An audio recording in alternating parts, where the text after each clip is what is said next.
Spill budget, durasi, dan jalur pendakian Sempana via Tembok Cina. Hai, gua Abduy. Kali ini gua lagi dalam misi Sepan Summit Sembalun. Dan kali ini gua mau ajak kalian buat mendaki di Gunung Sempana, yang termasuk Sepan Summit Sembalun kedua setelah Rinjani. Simak dan save video ini buat referensi kalian mendaki. Seperti biasa, untuk lokasi base campnya gak terlalu jauh dari Resort Rinjani. Ya, sekitar 30 menitan lah. Dan untuk akses jalannya juga lumayan oke. Sesampainya di base camp, gua bayar parkir 15.000 per motor. Dan registrasi 10.000 per orang. Lanjut jalan, kalian di sini hanya perlu mengikuti jalan coran yang lumayan agak jauh. Jadi ya, hitung-hitung pemanasan dulu sebelum mulai nanjak. Dan dari sini juga kalian udah bisa lihat puncaknya yang emang kelihatannya jauh banget. Terus kalian bakal lewatin sungai dengan jembatan bambu dan mulai masuk jalan kecil, lalu masuk hutan. Sejauh ini menurut gua jalurnya masih landai dan gak terlalu menguras tenaga. Setelah melewati hutan, di sini jalurnya bakal mulai terbuka dan melewati jalur Tembok Cina. Dari sini kalian harus mulai hati-hati karena tepat di kiri dan kanan kalian terdapat jurang yang dalam. Tapi untuk pemandangannya sumpah cakep banget sih. Kalian bisa lihat hutan, tebing, dan Rinjani dari kejauhan. Akhirnya gua pun sampai di pos 1 dengan durasi 55 menit dari base camp. Di sini tempatnya kecil banget, jadi kalau rame pasti bakal lumayan padat. Lanjut jalan lagi, jalurnya masih sama kayak Tembok Cina, kecil dan jurang di pinggir kalian.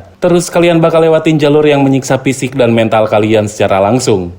Jika Rinjani punya letter E, maka Sempana punya letter Z. Jadi kita benar-benar nanjak di tebingan yang di zigzag sampai mentok ke atas. Untuk konturnya berupa tanah dan batu, yang sesekali diberi tangga juga untuk memudahkan pendaki. Tapi tetap aja tidak mengurangi kebrutalan tanjakan ini.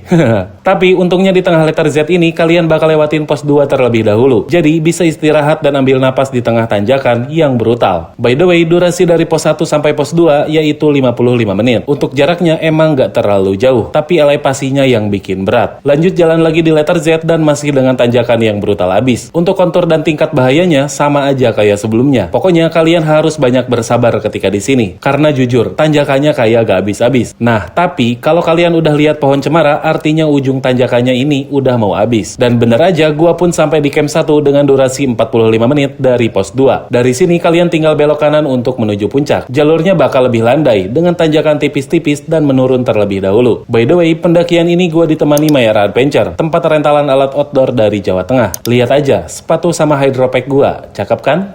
Akhirnya gua pun sampai di camp 2 dengan durasi 25 menit dari camp 1. Di sini tempatnya terbuka banget dan kayak ada tower gitu. Lanjut jalan lagi, jalur di sini bakal terbuka banget dengan hamparan sabana Bukit Teletubbies. Tapi sayangnya pas gua di sini lagi berkabut, jadi pemandangannya agak kurang jelas. Tapi gak apa-apa lah, yang penting kan foto sama pelekat.